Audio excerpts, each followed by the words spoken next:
I've got a big brain. Hello. Hello. How do we introduce ourselves? We're only part of. Should I say I'm Jordan from PC Crate? That's when Jordan. you say Joel. I'm Joel. From PC Crate. We are 2 out of 4 of the PC Crate crew. It's true. Big business.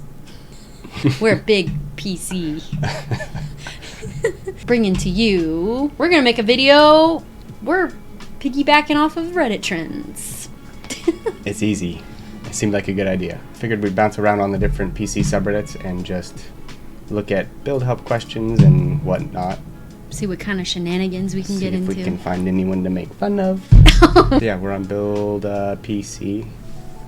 And we're going to start here and see what we find. Hey, this is you already, the first one. Okay, that's true. Yeah, sorry, that's me.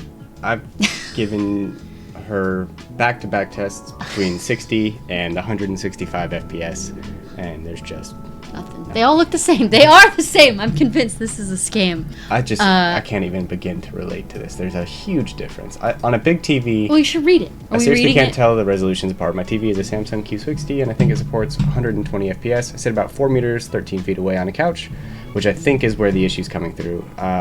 When you have a big screen, especially if it's like at least 50 inches, it's harder to tell. On a monitor, I think it's easier to tell for me. And it's kind of counterintuitive when I think about it. It should be the other way around because the physical pixels will be bigger on a big TV, but I can tell more so when I'm sitting close to a screen. If I'm 10 feet away from a TV, it's harder to tell. Oh, did you answer with the top comment? Because that's like exactly what they said. Ding, ding, ding, ding, ding. Do I say you're right or they're right? Do I get a gold star or something? So this is exactly the same thing. So if you're... Oh, that's so cool. Just the farther away, the more it makes sense to have high resolution. What if you're like 18 inches away and still can't tell the difference?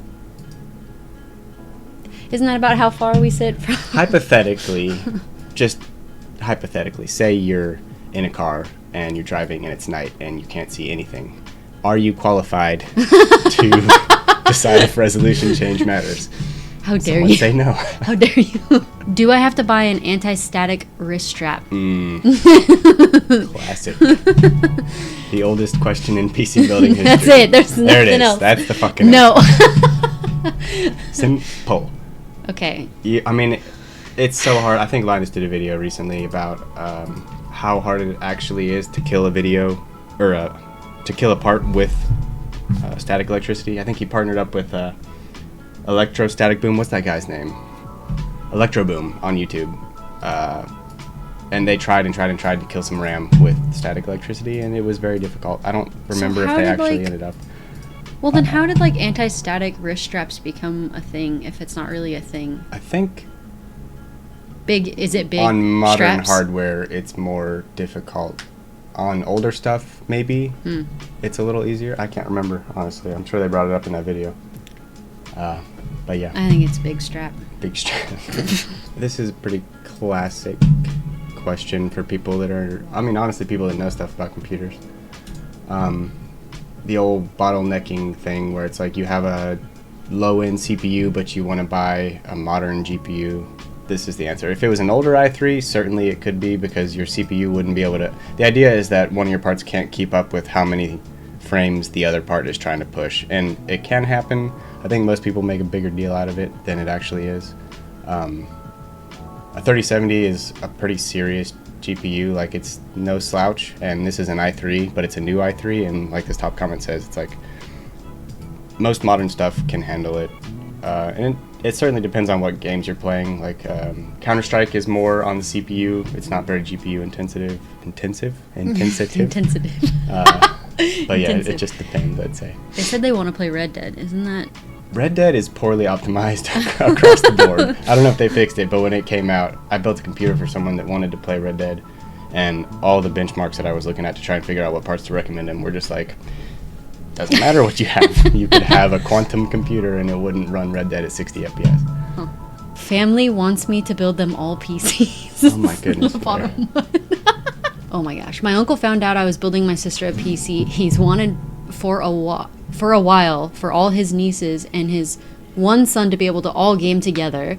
So now he's asked me to build everyone PCs, and then he'll pay for them. Over time, none of us have enough to build all of them at once. Okay. So now I'm looking at builds that can be done 3 times over on a tight budget. The cheaper the better, but also the more upgradable, then even better. So for the sake of easy upgradability, I'm looking at the APU route. Okay. And a few videos show the 2200 gig is still pretty capable for about 300.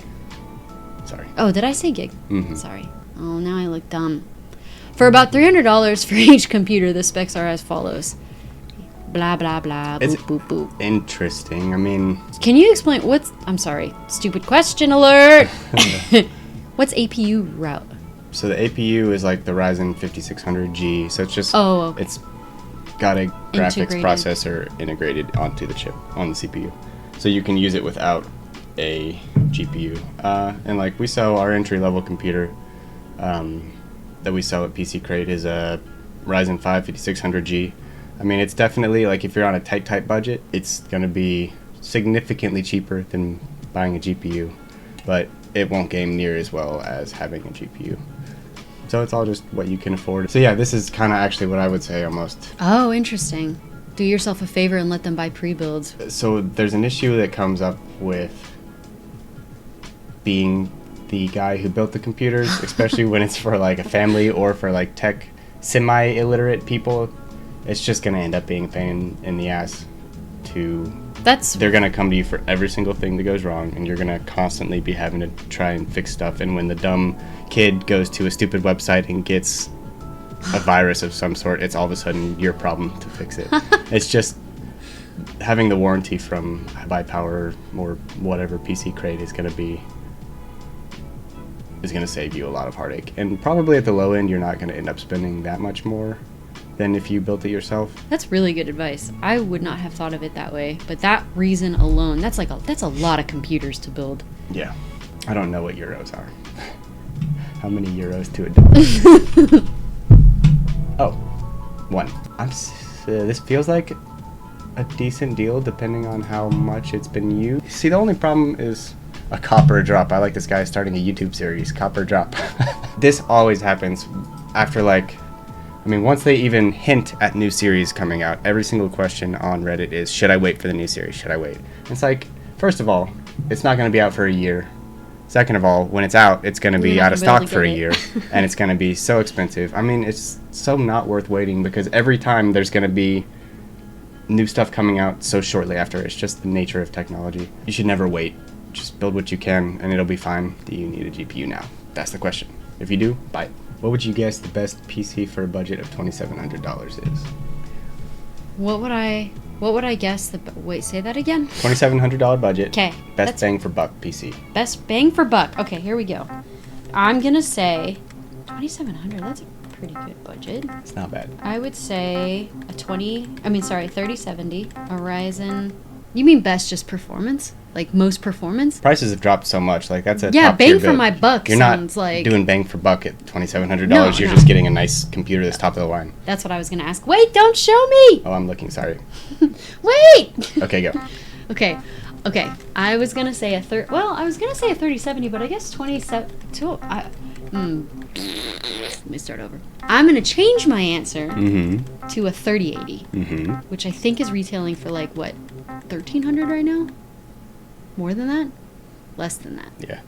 They've come down quite a bit. Okay. That's great. I'm happy about that. 3080 Ti. 1,300. I think so. Okay. A 5800X? It's going to be beyond that, much. I couldn't sit and pick little teeny parts after that. 12700K, Z690. Wait, what are you reading? Here. Oh, they built it. Oh, cool. Okay. This is a Oh, you said i7, didn't you? Yeah. Sorry, I read slow. Hold on. Hold on. 3080. 850. I would not get that. case. It's a good case. It's just aesthetic preference, I guess. Yeah. And a monitor. I didn't realize the monitor was also in the budget, but look how far, like, he's still, like, way below the budget. I know, with the 4K 144 hertz Yeah, monitor. I would get the 3080 Ti is probably unnecessary, to be honest. I would probably either add more storage. I don't know, it's very good. Maybe do a 2 terabyte instead of a 1 terabyte. Yeah, which 3080 still Ti wouldn't take over you. a 3080 is like, it's improvement, but it's not that much. Yeah, that's why I was saying, like, I think at that point too, like, if you had that much room in your budget, if you cared about like how it looked, I would probably use the rest of the budget for making it aesthetically interesting. This is so stupid. I don't know. What? What do you It's say? the same thing. Waiting to get the new generation. It is rumored that in NVIDIA July. will release new Okay. GPU generation mid-July, and that GPUs are supposed to be quite an improvement over current gen. So general recommendation is to wait if you're buying a PC computer. This is what happens every single year. They're like, it's going to be 200% better. Get on your soapbox. It's never as good as it's supposed to be. No, give us the whole spiel. That is the spiel. That's It's it? always hyped up too much, and then it's never as much, and then they do it every single time. It's the same as fantasy football. Every year, players get hyped, and then only 1 or 2 do well. It's not going to be twice as good as the 30 series, or I guess the 3000 series. It's always overhyped. And we had such a performance gap from the 20 series to the 30 series. It's not going to be even more than that. I mean, that jump was pretty crazy, so I don't know. I could be wrong, but who knows? This is fun. Graphics card stuck in motherboard and switch won't flip down. Has anyone else ever had something like this happen? If so, how did you fix it? So I've actually had this happen. It's even happened in my build before, especially with the new generation graphics cards. They're so freaking big that it's like if you're, what sort of analogy is good? If you're like trying to open a door, but you're tugging against it with all your weight at the same time as you're trying to turn the handle, it's going to be harder. So typically all you got to do is push back on the GPU so that it's a little bit pushed into the motherboard, and then you can flip the switch. I guess this is kind of what this guy's trying to say. Oh, so you push mean on like the push GPU. it in to pop? Yeah, because it's probably the tugging lever or on whatever. tugging on the lever a little bit. All right, fun.